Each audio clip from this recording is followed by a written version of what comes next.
Good evening, everybody. This is Philosophy for Fun with Mr. Shatsky. Some of you have requested this, some of my students that we study English with. We always run out of time during regular lessons, so I hope this short course on philosophy answers some of your questions. Let's start with the question, what is philosophy? The Greek translation for the word philosophy is love of wisdom. But I like to look at it as a study of questions, especially questions that are difficult to answer. And that's the whole nature of philosophy. It centers around questions that arguably cannot be answered.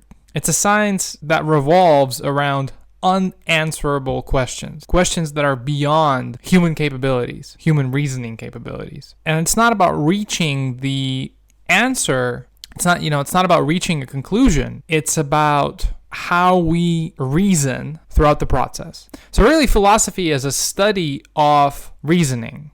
For example, one of the philosophical questions that we have been trying to answer for a while is whether there is destiny. The question of how much control you have over your life. And there are different philosophers that provide different answers to this question. There are those that argue that you have no control over your life and you are just a spectator, an observer. And there are those who argue that you do have control over your life. And you are not just a spectator. You are, in fact, a player. You are actively playing the game of life. And that's another philosophical question.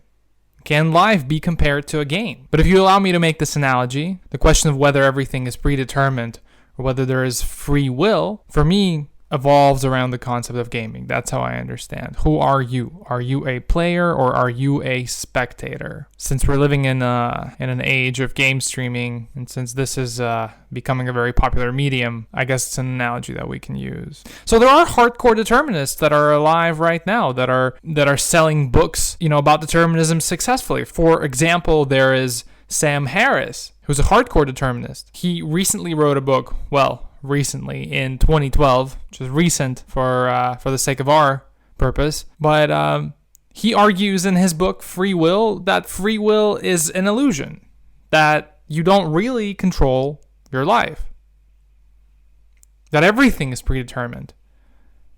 When you're going to blink, when you're going to yawn, when you're going to move your index finger, when you're going to scratch your butt cheek, when you're going to meet your spouse,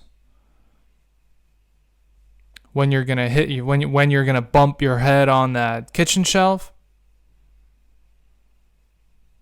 Everything is predetermined, and that's the argument that determinists are making. I do believe that Sam Harris is, at the forefront of determinists in the modern era. So this is a book that I recommend reading, even if it's one that you vehemently disagree with. Check out Free Will by Sam Harris. It's a great publication. It will make you think for a while there. And then there are philosophers who say, well, no, there is no determinism. You control your life, right? Those who support free will normally say that, okay, there are certain things that you can't control, right? Where you're born, who your parents are going to be, which language you're going to grow up speaking, things like that. Those things are not under your control. However, a lot of things are under your control, right? There are more things under your control that are not under your control. And that's the argument of those who support free will. Now, in terms of giving you examples of literature or modern philosophers who do support the idea of free will, you don't need to look far. You could just type motivation videos on YouTube, and the person speaking is a supporter of free will. We are living in an era that mostly supports the idea of free will. Most thinkers support the idea of free will. Any self-help book, right? The 7 Habits of Highly Effective People by Covey. What are some other popular self-help books? The Subtle Art of Not Giving a Fuck by Mark Manson. Books like this. Books that teach you how to accumulate wealth, books that teach you, books that teach you fitness motivation. All these things, they are books that essentially support free will. They are books that essentially teach you that your life is under your control. And so finding a book that supports free will is not a huge challenge. I assure you that you have read those kinds of books in the last 10 years. Now, why are we living in an era when free will is a more popular argument than, the argument of destiny or fate? You will be surprised, but a lot of ancient philosophy centers around the idea that there is no free will and that you just kind of go with it. You just kind of go with life. This shift from determinism to free will generally started happening when we began to support the idea of the afterlife, right? The three big religions, Judaism, Christianity, Islam, they support the idea of the afterlife. And if there is an afterlife, then your actions matter, right? And if your actions matter, that means you have control over them. A lot of our thinking has to do with the idea that there is an afterlife. A lot of the justification of free will has to do with that.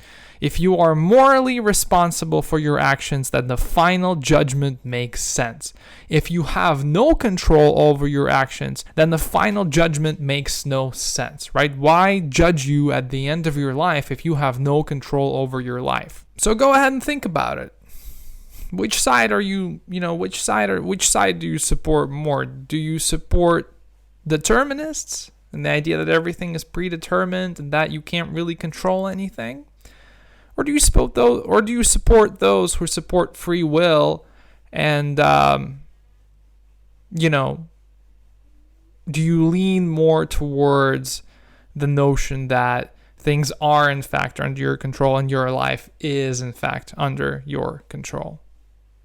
That's something for you to think about, and I'll catch you guys in the next episode. Enjoy your day.